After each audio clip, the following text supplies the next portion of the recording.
Nu er klokken 11:30, og vi har lavet det sidste færdigt, og vi har fået skrevet Copenhagen Pregnancy ned.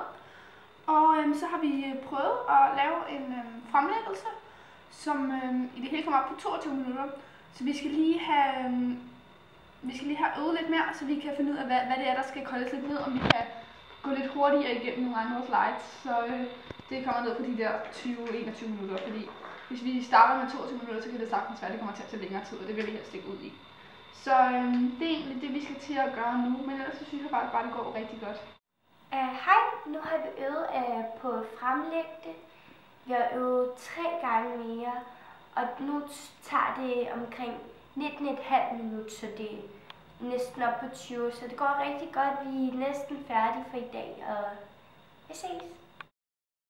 Hej, vi er rigtig snart færdige med hele vores projekt faktisk, og vi har også lavet en lille teaser på vores Sneak peek på vores video, som kommer lige nu.